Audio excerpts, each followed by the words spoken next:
Hi, Willy D. Hi, Elena. How are you? Hi Good. guys, Hi guys. welcome to super hot Belgrade. Yeah, the same here in Istanbul. So I have a small introduction first for the viewers. This is our first conversation with Yelena and Vilidi, Red Thread Journal's fifth issue editors. We are starting a new conversation series. We are hoping to meet with some of the contributors of the issue and reflect upon their articles and interventions. Also, by doing so, we wish to place our theoretical approaches to real time and place. So Vladimir Jerik Vilidi is a media researcher, editor, and author. He is associated with various different local initiatives. He is or he was part of Prelom Collective, TEDx Belgrade, Reconstruction Women's Fund, Darkwood Dub, Creative Commons Serbia, and more. Yelena Vesic is an independent curator, writer, editor, and lecturer, active in the field of publishing, research, and exhibition practice that intertwines political theory and contemporary art. She was co-editor of Prelom, Journal of Images and Politics, and she's also co-founder of Prelom Collective. Her recent book on neutrality, The Letter from Melosh, with Vladimir Jerikvilidi and Rachel O'Reilly, is part of the Non-Aligned Modernity edition. And of course, they are both board members of Red Thread, our slow and infrequent publishing platform, since it was initiated by VHV and Osman Kavala in 2009 as part of 11th Istanbul Biennial. Red Thread is envisioned as an active network and platform for exchange of knowledge and collaborations of artists, curators, social scientists, theorists, and cultural operators from the Balkans, the Middle East, I always have difficulty saying this, Caucasus, North Africa, and beyond. So we will be talking about the fifth issue of Red Thread, but first I would like to ask you the current situation in Serbia, as it was the first country in Europe to have held elections since the pandemic was declared, and recently there were protests against government policies. So what is going on? Yes, let's see why the protests in Serbia are still the symptom of illness, to say, rather than a sign of cure. Serbia is surely not unique in this grand summer explosion of deadly COVID-19 epidemic, but is among the very few countries with such a level of instrumentalization and manipulation of the crisis, which is, as always is the case, is being done for the benefit of the ruling oligarchy and at the expense of the entire population. But this time the expense is not only political or economical, people are really actually dying as a consequence, so this is what initially brought people on the streets. But how these protests die, in a way, even before they were being born, and how the regime handled the crisis, it's very on the line of the Red Thread Issue 5 investigation of the right-wing use of media. So let me offer a very brief timeline of COVID-19 development in Serbia, so you would understand better the level and then the way of manipulation of all this. Act 1 we can title The Funniest Virus in the World. It's late February, COVID-19 approaches, regime is horrified because they have two huge problems with it. First is they're well aware of the state of the devastated healthcare system under privatization for decades, riddled by corruption and incompetence, with all the experts emigrated a long time ago. So they know they're absolutely not ready to face what is coming. Another even bigger problem they would have with the upcoming elections, in which they wanted to strengthen even further. They already almost absolute one man, one party rule. So they decide to mock and downplay the danger first.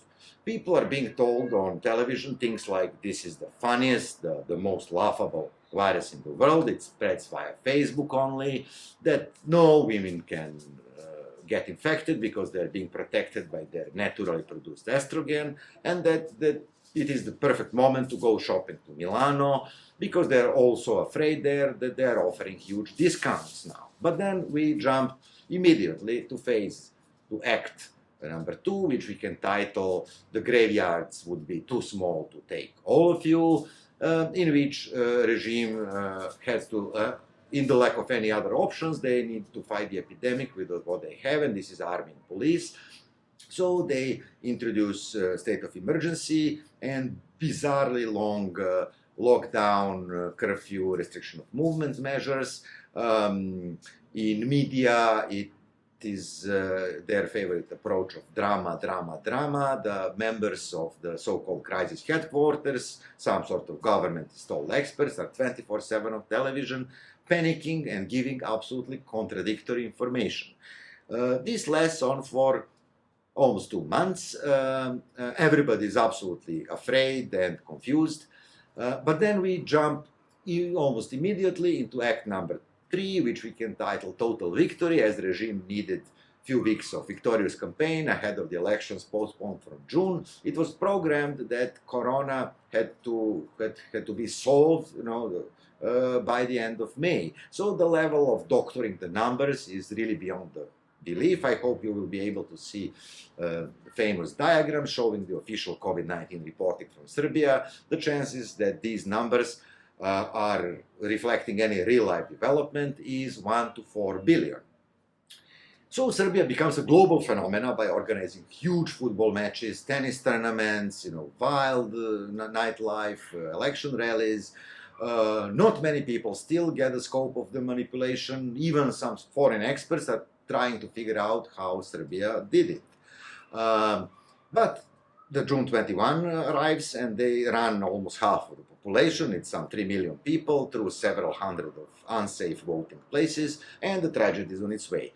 So in another of his dramatic speeches held in July 7, after the immense collapse that happened, the thousands of new COVID-19 cases being reported daily, healthcare system absolutely dissolving under the pressure, the leader threatened to reintroduce even more severe lockdown measures and blamed heavily citizens for being irresponsible and reckless in the situation, for ruining this victory.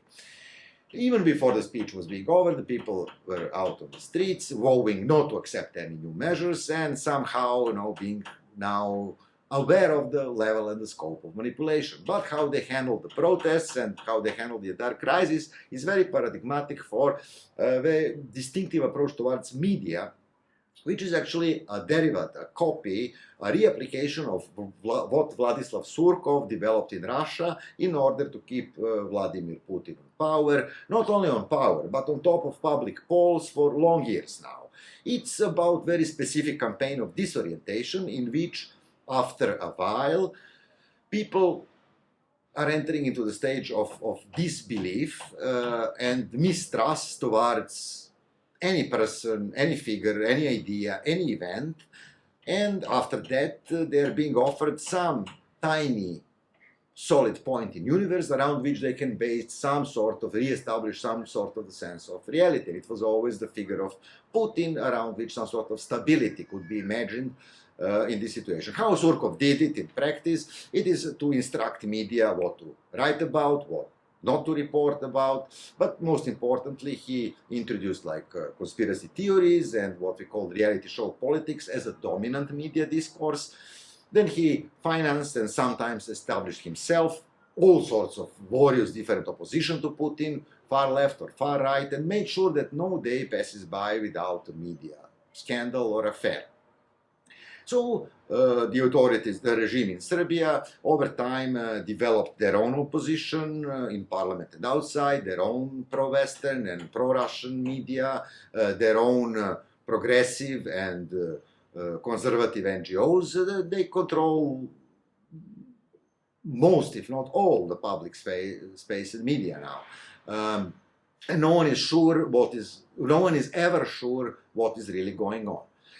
So this is how they somehow redirected the protest by immediately, introducing these groups, organized groups, which just misdirected the protest from the genuine civic unrest towards some bizarre anti-vaccination issues or Kosovo issues, and they made sure that a lot of violence would be introduced. Violence was important because this level of violence towards police and property justified very heavy-handed response by police against the protesters. But there is now one interesting development which can be noted maybe as a global kind of transformation. There is some sort of post-Surkovian development now, and the mark of this development is the return of the brute use of force with some sort of new arrogance and new confidence.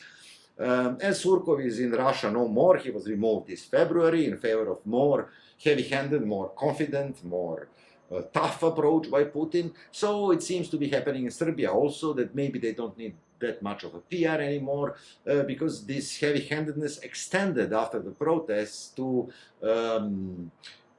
prosecute in a way, you know, all of the civic sector, all of the doctors who would sign a kind of a petition, all of the journalists who would attempt to be critical to what is going on. It's in a way similar to how Erdogan emerged after the protest in Turkey as a victim, claiming that what was behind the people's protest was like foreign interests and global conspiracies, and then justifying all of this retribution campaign in order to, I don't know, defend national sovereignty. So yes, we can mark also this Act 4 or Phase 4 with some sort of maybe reflection of also global sentiment of right-wing regimes to reintroduce brute use of power on top of all of these Surkovian disorientation techniques.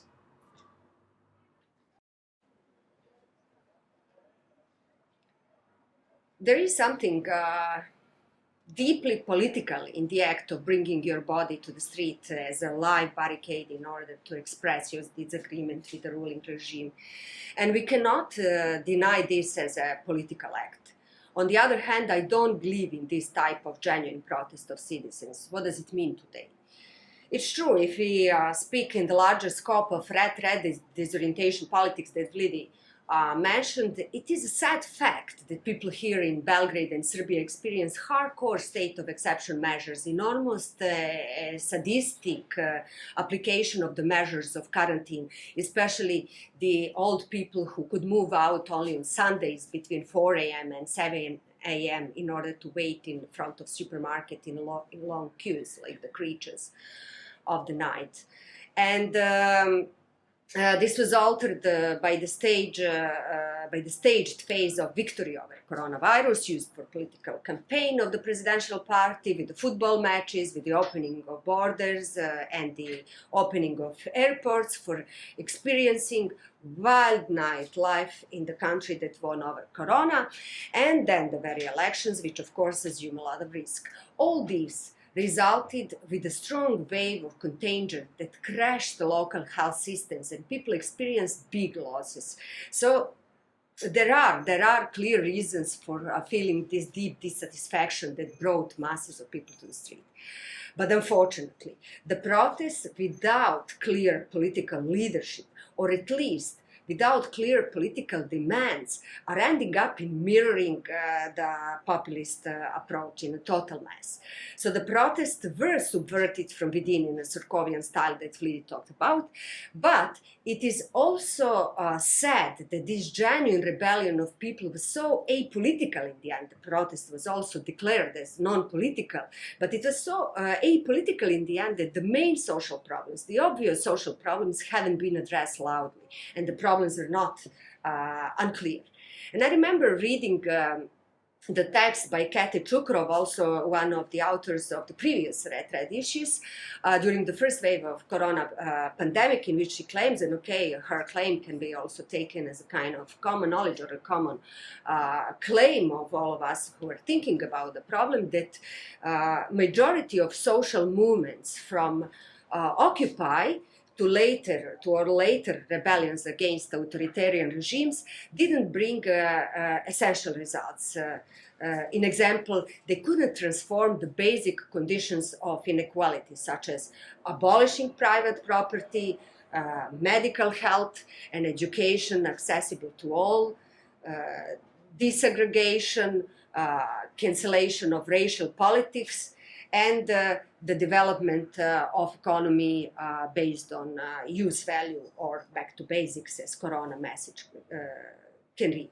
Chukharov claimed that these goals couldn't be realized differently but by repressive means, precisely because of our libidinal relationship with economy run by consumption and desire, and that they couldn't be implemented by democratic means, but only by coercive and destructive means.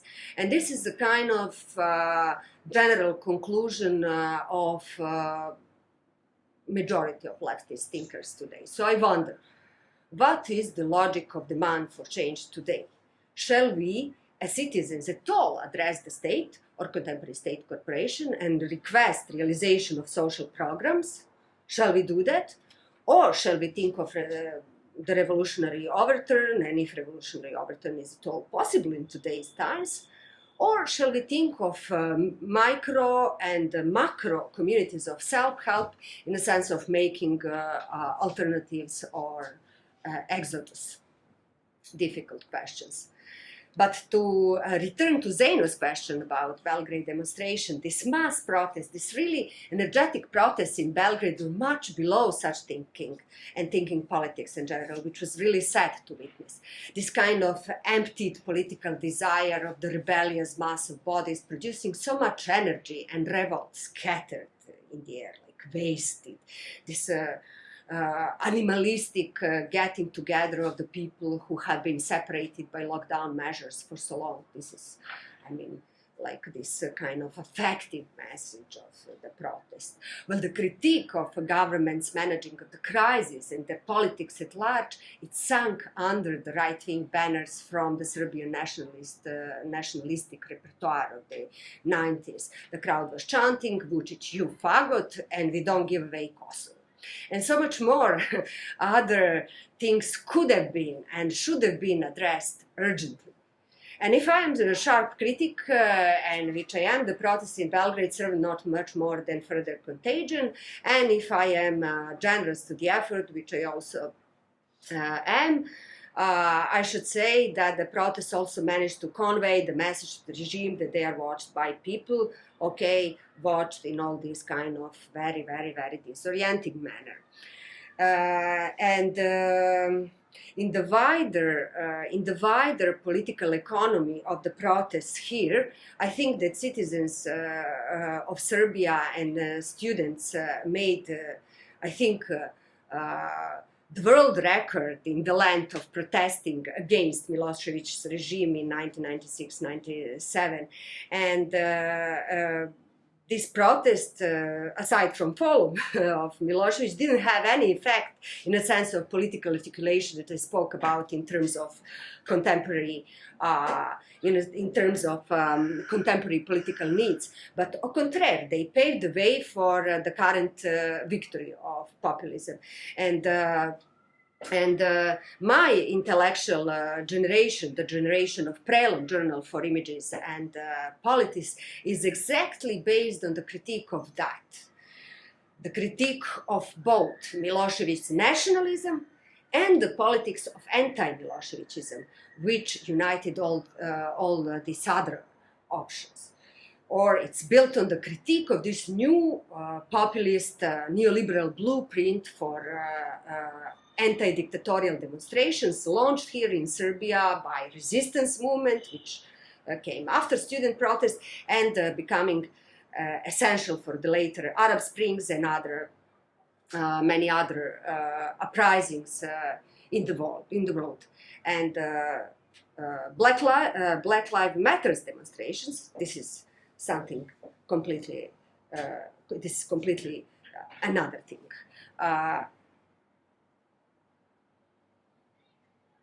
For me, COVID-19 crisis was revealing in terms of broader understanding of the problem on a different scale. In example, my return to oikos, or my return to household from my, so to speak, personalized public sphere of critics and intellectuals, the sphere that I personalized to myself and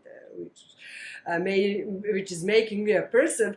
I spent some time with my mother who, as a representative of socialist modernist generation, as teacher and mathematician, has a lot of sympathies for the socialist social state, politics of care, implemented on both human and state level, and this all stayed in her despite of high contamination that she receives by watching TV.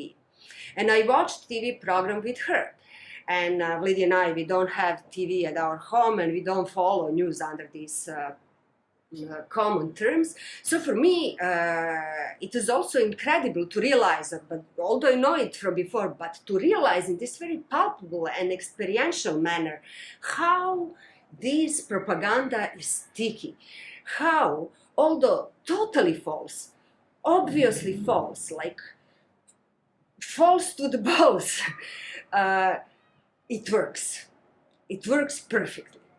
And our writers from Red Thread, like Jonas Stahl, reminds us of a simple fact. In order to construct reality, a particular narrative or a set of values and ideas, propaganda has to be repeated via as many channels as possible in order to generate the acceptance of new normal. It has to become invisible in order to make effects. Or the authors like Feyza Akinderam and Nukrat Sirman, who wrote about Turkish telenovelas, also popular here in Serbia and perhaps in other countries in the region, and who are focuses on the notion of the atmosphere, which produces the new figure of Holy Trinity, the viewer, consumer, voter, so viewer / consumer / voter. Since the programs, including films, are constantly interrupted by the advertisement and what's on sale, and often by political campaigns. So if we are, so that today we as observers, we realize that we are not in the world of melodrama, but in the world of game. And this world is ahistorical, post-truthful, and post-political. So we as viewer subjects today are entertained by the adventures of the new villain, as they call it, in their text, New Villain, who is like the main character in telenovelas, but we can say also in real life, look at just Trump, Vucic, Bolsonaro, Modi, Erdogan, Orban, and many others. And another story from Oikos, like my teenage nephew, Jovan tells me confidently, you know, Jelena, politics is about stealing. The more power you have, the more you steal. And he really thinks so. And I think that our generation is really responsible for those young people who experience nothing but the violence of turbo-capitalist world and who don't have other horizon. So our political responsibility and our social task is really demanding. Yes, I mean, we already referred a lot to some of the articles in the Red Thread, but I would like to come back to the main idea of the issue, the 5th issue titled Alt-Truths and Insta-Realities, the Psychopolitics of Contemporary Right. And in the quote, new old topic of contemporary right-wing use of media. So I think it would be nice to expand on this a little.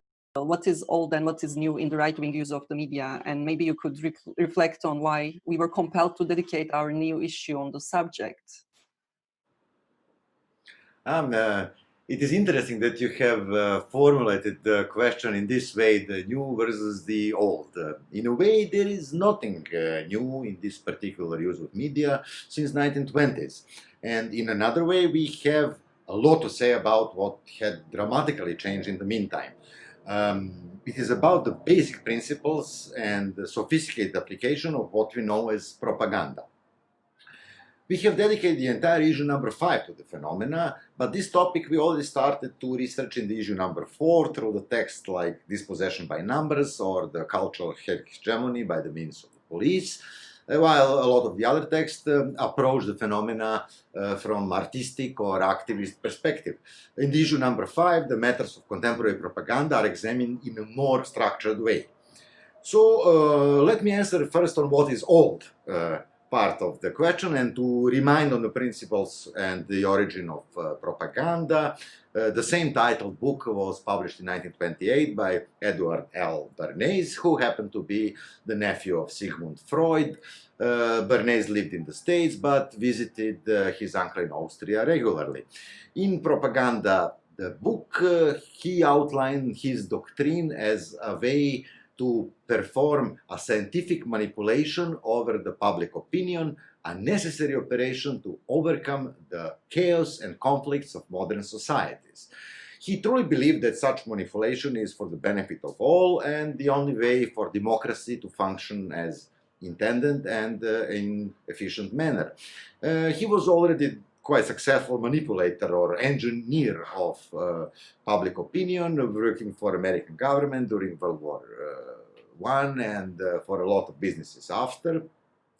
So he crafted this scientific discipline mainly around the principles of psychoanalysis by the uncle Sigmund, applied on a massive scale and through mass media in order to control the irrational and unconscious desires of the population. He used bits of work from Wilfried Trotter, who also relied heavily on psychoanalysis, and from the famous work by Gustave Le Bon, who explored the psychology of masses. And he collaborates a lot with Anna Freud later. So Bernays also decides, immediately after Propaganda, the book was out, to change the name of the entire discipline because propaganda sounded too wartime-like.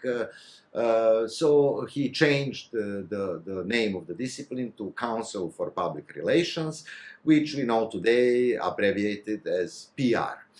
More serious revision of the original principles and methods from Propaganda he offers in 1947 in his title The Engineering of Consent, when he puts more accent, he elaborates the method when he puts the more accent on mass media aspect of the entire thing, but also warns about a certain responsibility with which these techniques should be applied. This is also the consequence of everybody being aware by the time that his work was being heavily used by both the Nazi regime and the Soviet Union authorities, and he himself was aware since 1933 that Nazi Minister of Propaganda, Joseph Goebbels, was using his books to advance Nazi causes. He was appalled.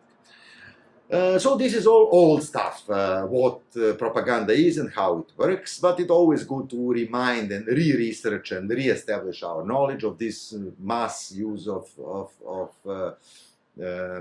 psychoanalysis. What is new is the media part of it. The scope and the scale of media. We all witnessed the explosion of media in the second half of 20th century. It just continued to accelerate in the 21st century. This sort of what you can call media revolution is the new part of it. So it's still good old propaganda with all of the basic principles as established in 1920s, in the modern sense and much before.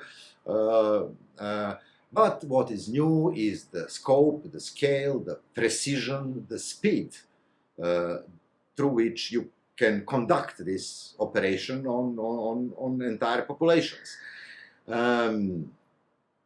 This media revolution could have been utilized in various different ways and still can be.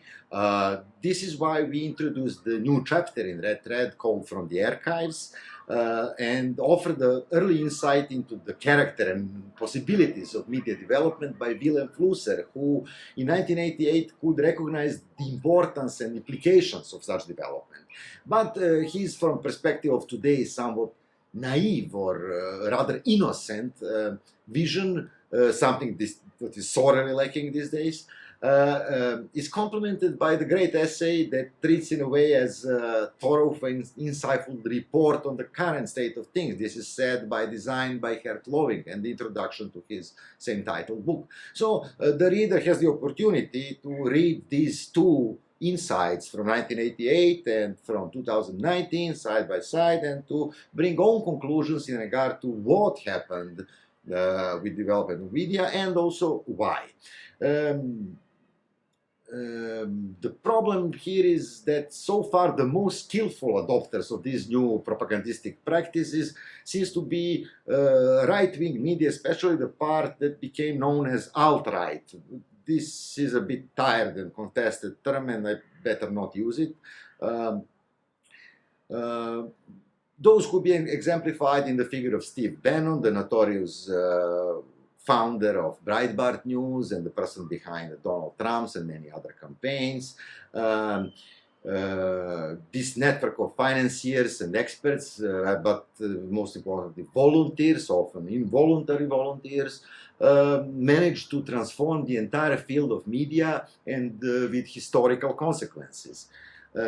This went in parallel with the autistic, distinctly the Californian development of huge media platforms, who had seen only the rise of quantity and not the quality of information, and were happy enough or rich enough not to pay much attention to what is really going on with their vast media platforms. So important to mention, the activities of Steve Bannon and the principles of propaganda are examined in considerable detail in this Red Thread issue, in the text by Jonas Stahl called Propaganda Art Struggle. Stahl warns on the importance of propaganda and on the fact that sometimes it's not only just legitimate, but the only weapon of political struggles on disposal, especially today.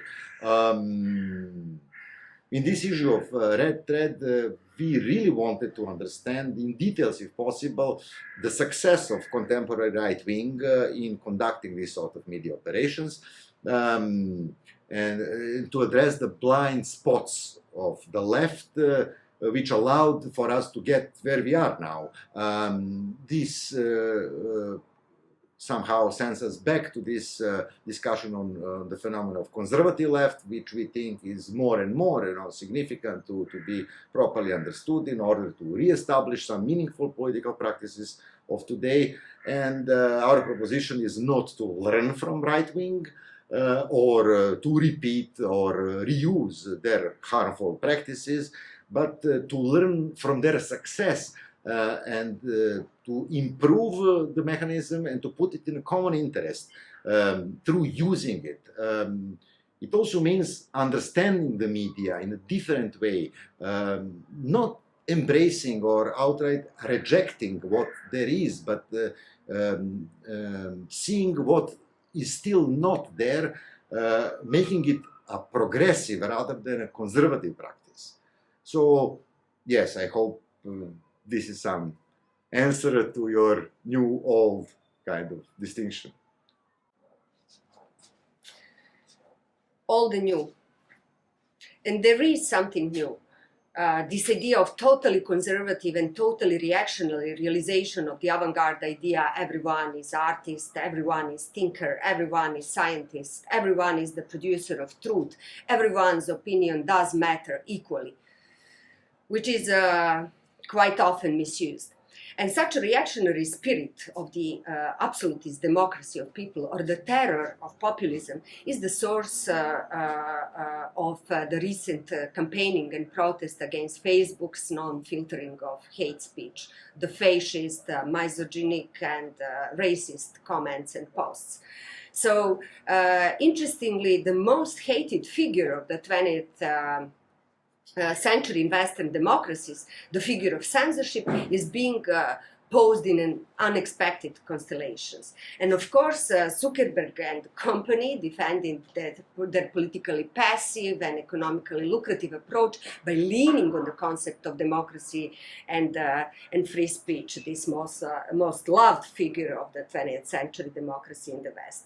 But this reactionary form of democracy brought many bad to the world we live in. The toxic flow of data from all sides, the inflation of opinions and thoughts, etc. And there is also something new in the line of theoretical debate, which is this new tendency of the right-wing politics, the use of reactionary form of appropriation.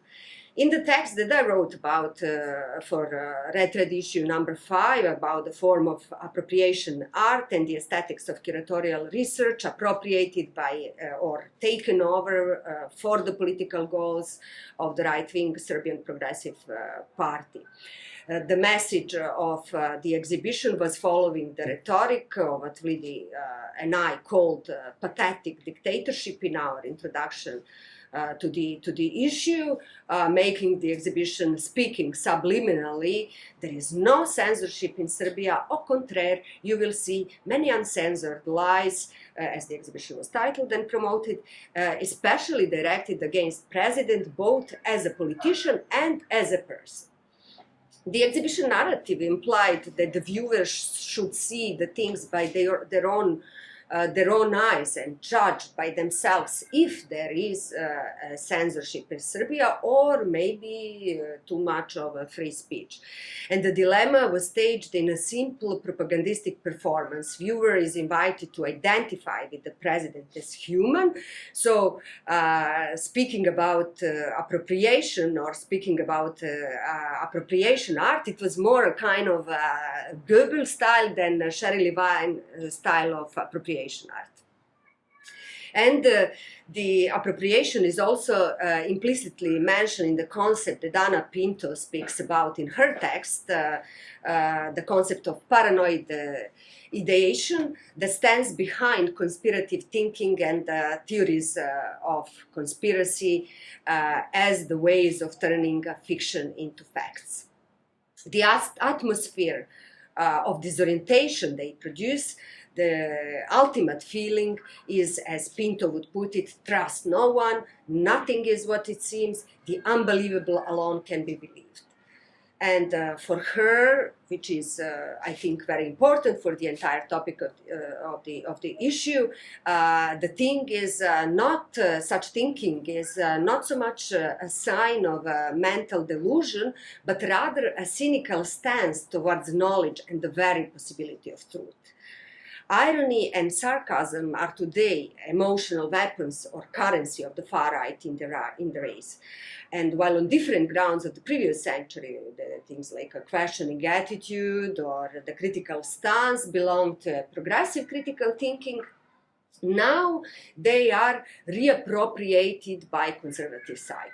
Pinto, but also Angela Nagel, whose intellectual engagement in the topic of new media and far right, we speak in the issue of Red Thread, is great. And personally, for me, her book Kill All Normies from 2017 was really important and revealing. Both of them dealt a lot with the contemporary conservative use of irony and ambivalence for distributing hate speech based on above-mentioned premises.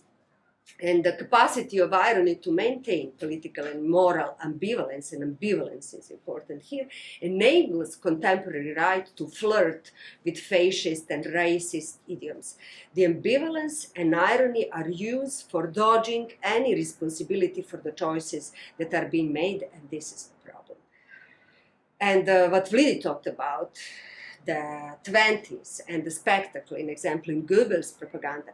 This is something we are experiencing today hardcore with the media surrounding that we are wired to.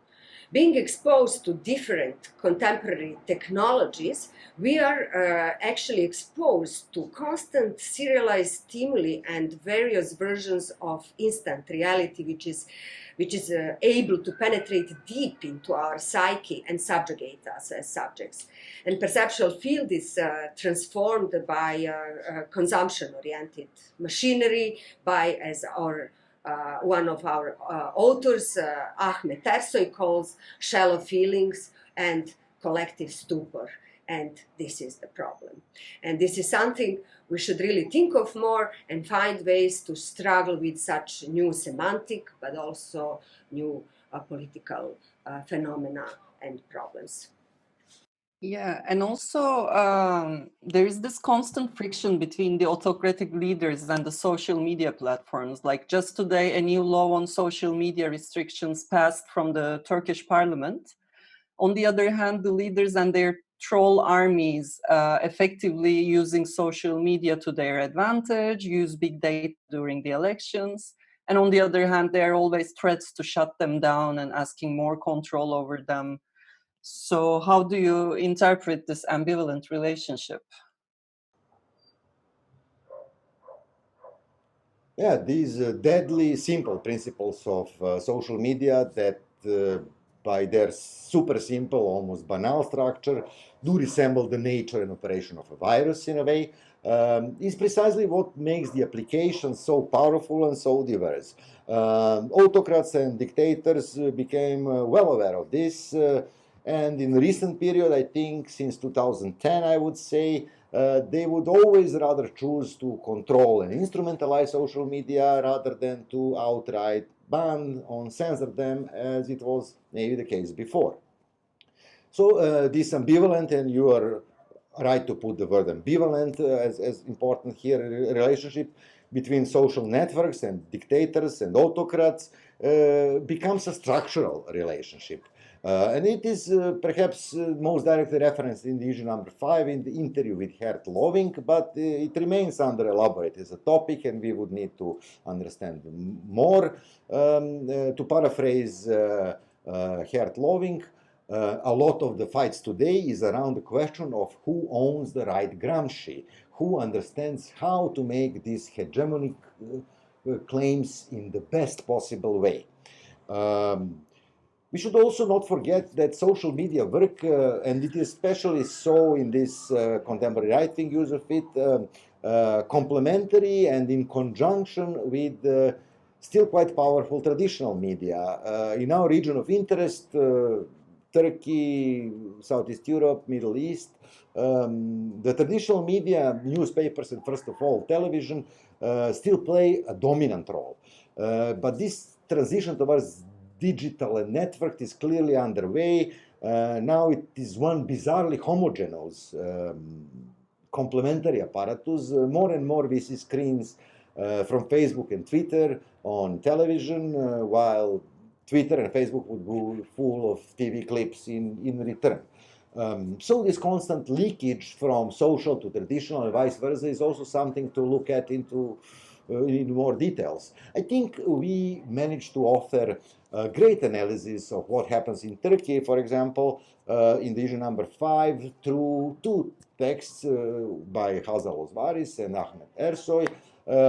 When you read both of them, one is the analysis of what is happening with traditional media, another is the distinctive analysis of what is happening with digital network media, then the reader can have the complete orientation, the overview of the entire field of social or of media or of public, and of what is the precise development of media as a sphere and propaganda as a discipline.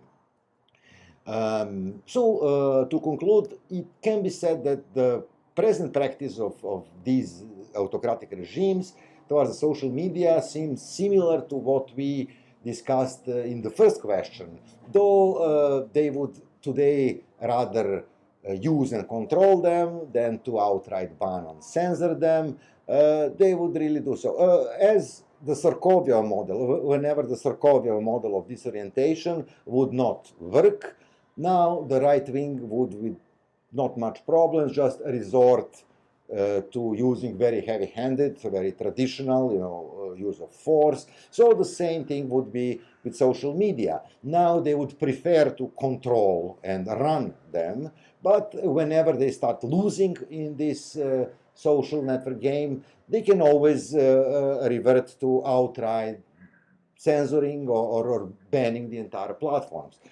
So this relationship will remain ambivalent and will often be very tense. There is hope. Okay, the social media and new media platforms are today also maintaining our communication. They're maintaining our dialogues and our collective struggle against what is the problem of the world today. So it's an important channel for us as well. But I wanted to add something to this old and new that also with the COVID-19 crisis, we just experienced the more amplified version of the world as it always was. And we got a chance to learn a lot actually about the essential labor, to learn about the importance about the essential labor, about the importance of the labor of care, about the importance of the labor of social reproduction in the wider sense, which are all messages of feminist politics and feminist critique of the ruling patriarchal values and principles of the disastrous capitalism, as Naomi Klein calls it, capitalism which is showing us today its disastrous face with the crisis of COVID-19. So while learning from the excessive use of technology in quarantined condition, aside from technological mediation in the real life, we should practice, I think, more of this labor of care on a peer-to-peer level and locally and wherever we can. Well, that's a perfect point to end the conversation. I'm planning to thank you both for this insight on the issue and editing this amazing issue, but also I would like to ask if you feel something was missing from our conversation. Do you want to add anything? Yes, we should be aware of the level of the manipulation of the crisis, which unfolds on many levels and across many different social fields. My greatest concern is that this is going to produce a global desire among people for things to get back to before, to get back to as they were. But the normalization of the world as it was is precisely something we fought against the whole time and something we don't want to see happening. So we should not look back or get locked in some eternal present. The only way is forward and towards the future. And our message is, we are not going back to normality.